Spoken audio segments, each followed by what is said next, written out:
Telugu digital media network లో political కేటగిరీలో #1 కేవలం 72 గంటల్లో 1,50,00,000 వ్యూస్ పైగా పాపులర్ టీవీ నెట్వర్క్. రాజమండ్రి వరకు వస్తే ఇంతకుముందు జమున గారు వచ్చారు రాజమండ్రి.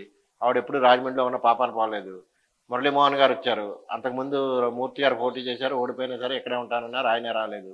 మురళీమోహన్ గారు ఓడిపోయినా సరే రాజమండ్రిలోనే మకాం పెట్టి ఇక్కడే ఉంటానన్నారు, రాలేదు. మళ్ళీ రెండోసారి వచ్చారు, నెగ్గారు. నెగ్గిన తర్వాత కూడా అప్పుడప్పుడు సీఎం వచ్చిన ప్రతిసారి తప్పకుండా క్రమం తప్పకుండా రాజమండ్రి వచ్చారు.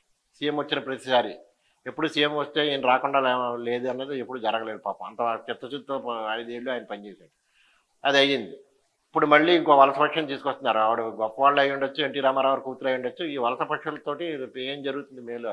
ఇప్పుడు గతంలో ఉండే మురళీమోహన్, మూర్తి గారు వాళ్ళందరికంటే కూడా చాలా బలహీనమైనటువంటి అభ్యర్థి రాజమండ్రికి వాళ్ళు పెట్టింది. ఎలా అవుతుందంటారు? ఎన్టీ రామారావు కూతురే. ఎన్టీ రామారావు కూతురే అన్నప్పుడు కనీసం తండ్రికి ఏమైనా కూడెట్టారా ఇల్లు? 10 సంవత్సరాలు మంత్రి పదవి ఇచ్చి 10 సంవత్సరాల్లో 5 సంవత్సరాలు ఇచ్చారా? సెకండ్ టర్మ్ ఇచ్చినట్టున్నారేమో కదా. మంత్రి పదవి చేసింది. ఒక స్థాయి కల్పించింది కాంగ్రెస్ పార్టీకి. పంగనామాలు పెట్టారు. తన భర్త దగ్గుబాటి వెంకటేశ్వరరావు రాజకీయ జీవితాన్ని సజీవంగా సమాధి చేసేసిన చంద్రబాబుతో ఇప్పుడు చట్టాపట్టాలు. ఏమిటి ఆవిడ వ్యక్తిత్వం? ఈ సమాజాన్ని ప్రభావితం చేసే వ్యక్తిత్వం. ఈ సమాజం అవన్నీ పరిగణలోకి తీసుకోదా? అంత పరిగణలో తీసుకుంటారనా మీ ఉద్దేశం, లేకపోతే పార్టీని చూస్తారా? ఏది ఆ పార్టీకి ఉన్న ఓట్లు 1%. కూటమి ఉంది కదా. కూటమి ఉన్నప్పుడు కూటమి అభ్యర్థికి ఓటు వేయటం వేరు, కూటమి నుంచి ఓటు బదలాయింపు అవటం అంటే చంద్రబాబు ఓటు బదలాయింపు అవుద్ది. అక్కడ ఏంటంటే కులం కాబట్టి వాళ్ళకి అంతవరకే తప్ప ఈవేళ ప్రత్యర్థి రాజకీయాల్లో క్రియాశీలంగా ఉన్న వ్యక్తి కాకపోయినప్పటికీ కూడా అతని వ్యక్తిత్వం రాజమండ్రిలో చాలా గొప్పది.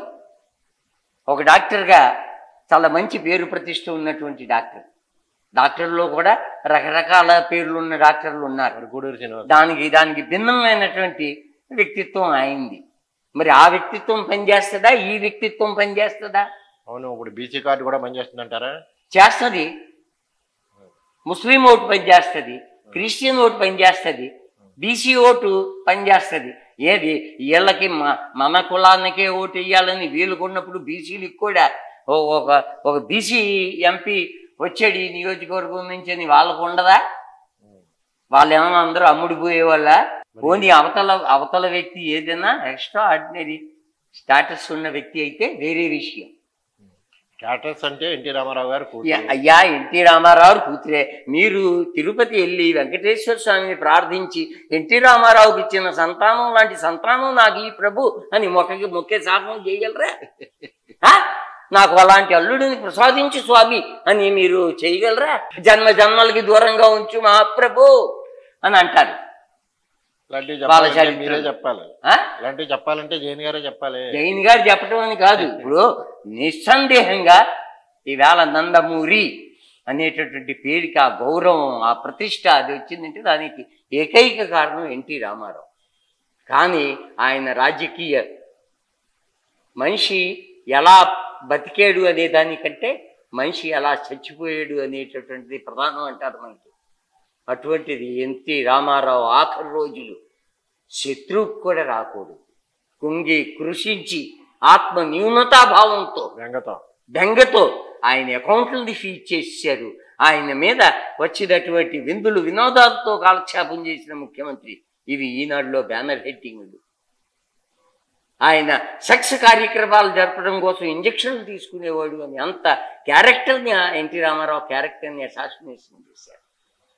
జనం మర్చిపోయారా? జనం మర్చిపోలేదు. ఇప్పుడు మీరు వెళ్ళి బర్త్డేకి నాన్న దండలేసి నానా నాటకాలు చేసినా జనం ఎన్టీఆర్ని వేధించలేదు, ఎన్టీఆర్ని హింసించింది, వేధించింది. ఎంతండి? అసెంబ్లీలో రాజీనామా పదవిచ్యుతుడైన ముఖ్యమంత్రిని మాట్లాడే ఛాన్స్ ఇవ్వలేదు స్పీకర్. అంత నీచంగా బహుశా చరిత్రలో రేపు చరిత్ర రాయబడేటప్పుడు ఈ ఘట్టాలన్నీ రాయబడతాయి. దగ్గుబాటి వెంకటేశ్వరరావు రాసిన పుస్తకం చదివితే అర్థమైందా? ఇప్పుడు ఒప్పందం చేసుకొని చట్టాపట్టాలు వేసుకున్న వాళ్ళ చరిత్ర ముందు పురంధరేశ్వరి గారు ఆ పుస్తకాన్ని ఉపసంహరించుకోవాలి. రెండోది మా ఆయన కోపంతో ఉన్నాయి లేని రాశారు అని చెప్పాలి. మీరు అలా చెప్పినప్పుడు మేము అయి నమ్మాలి, మీరు ఇలా చెప్పినప్పుడు మేము అయి నమ్మటానికి రాష్ట్రంలో ఉన్న జనం అంతా పాలేర్లు కాదు. ఈవేళ రేపు ఎన్నికల రిజల్ట్ చెప్తుంది. వచ్చేసేసి ఎన్టీ రామారావు కూతురుని కాదని ఎవరన్నారు? ఆయన తండ్రిగా పిల్లలకి ఏం చెయ్యాలో అది చేసినటువంటి తండ్రి అతను. పిల్లలుగా తండ్రికి ఏం చెయ్యాలో అది చేసేమో లేదో వాళ్ళ ఆత్మసాక్షే వాళ్ళకి నిదర్శనం. వాళ్ళు ఎవరు చెప్పక్కర్లేదు ఎంత హీనంగా వ్యవహరించారో ఆఖరి రోజుల్లో అని. అంత గంపెడి సంతానం కూడా ఆడమగ తేడా లేకుండా వేసి బ్యాంక్ అకౌంట్లు సీజ్ చేసేయటమా? ఇప్పుడు బ్యాంక్ అకౌంట్లు సీజ్ అంటే గుర్తొచ్చింది. ఇప్పుడు మన కాంగ్రెస్ పార్టీ మా అకౌంట్లన్నీ నెల ముందు నుంచి సీజ్ చేసేసారు అంటే ఒక బీజేపీ మంత్రి గారు అంటాడు, మీ దగ్గర బ్లాక్ మనీ ఉంది కదా, సంపాదించిన అవినీతి మనీ, స్కాముల మనీ, అది వాడుకోండి అని చెప్తున్నాడు.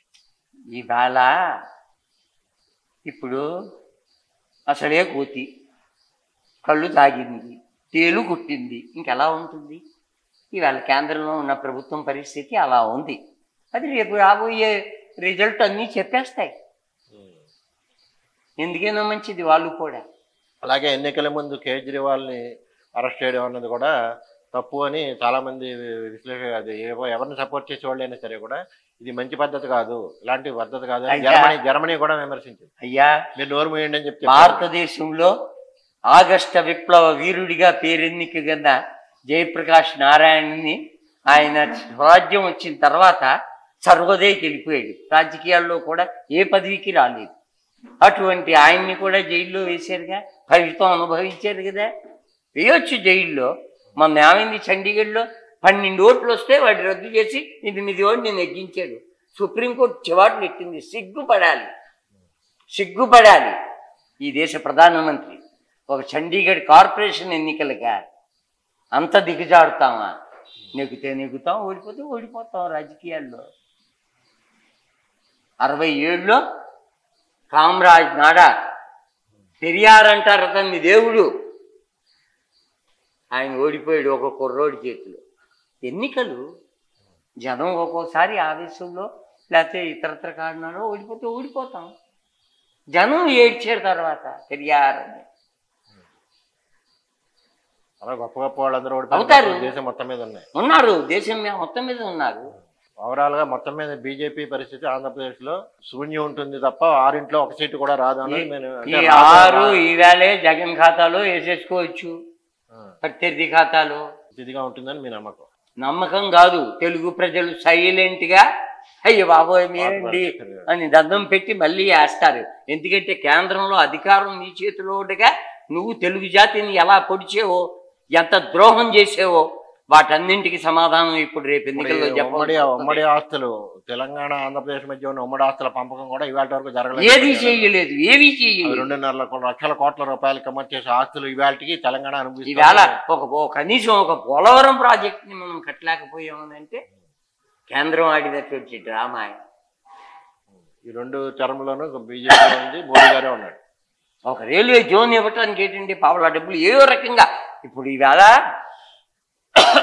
చాలామంది వనరులు అని అంటారు. వనరులు ఎక్కడి నుంచి వస్తాయండి?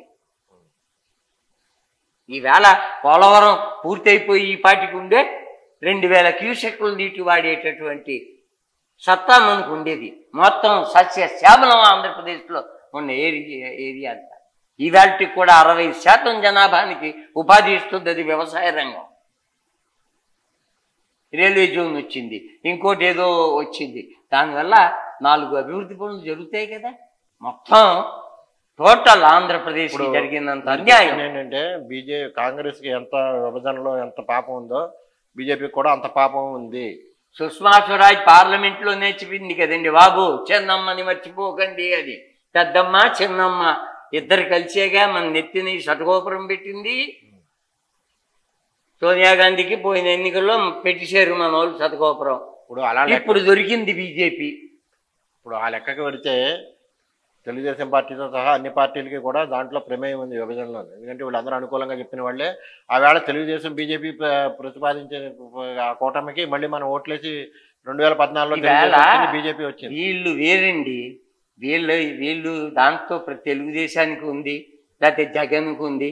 వీళ్ళు అవునన్నా కాదన్నా చేసేది ఏం ప్రధానమైనటువంటిది అక్కడ ఎదుర్కోగలిగినటువంటి ఆ రోజు ఇష్టం లేకపోతే ఎదుర్కోగలిగిన సత్తా బీజేపీకి ఉంది. వీళ్ళకి చంద్రబాబు నాయుడు అయితే నాకు రెండు కళ్ళు లాంటివి అన్నారు. ఈ కన్ను మిగిలింది, ఆ కన్ను వాళ్ళు పొడిచారు తెలంగాణ వాళ్ళు. ఇప్పుడు ఒంటిగంటితో తిరగాలి. నాకు రెండు కళ్ళు అన్నాడు ఆయన. తెలుగు ప్రజల హక్కులు కాపాడడం కోసం పుట్టినటువంటి తెలుగుదేశం ఓట్ల కోసం ఆ రోజు ఆ మాట అంటాం అనేటటువంటిది అన్నారు. ఆ తర్వాత మళ్ళీ మనం పోటీ చేయలేదు కదా. ఏం చేస్తారు, ఎక్కడ చేస్తారు? పోటీ చేయలేదు. పైగా మాది జాతీయ అధ్యక్షుడు అంటారు. పక్కన తెలుగు రాష్ట్రంలోనే పోటీ చేయని వాడు జాతీయ అధ్యక్షుడు ఎలా అవుతారో అర్థం కాదు. అక్కడి నుంచి పారిపోయి వచ్చామండి బాబు. రాత్రికి రాత్రి బస్సులో మకాం పెట్టాం. సరే, మొత్తం మీద ఈవేళ సారాంశం ఏంటంటే బీజేపీకి ఆంధ్రదేశంలో ఈ 6 సీట్లలో ఒకటి కూడా లోక్సభకి నెగ్గే అవకాశాలు ఉండవు అన్నది మీ మాట, అంతే కదా? కాదు, జనం అలా అనుకుంటున్నారు. మనం చేపల మార్కెట్ దగ్గరికి వెళ్తే 2 కోడిగుడ్లు కొన్నోడు కూడా దొరికాడు ఈసారి అని అంటున్నారు వాళ్ళు. మనం చెప్పాలి. నమస్తే.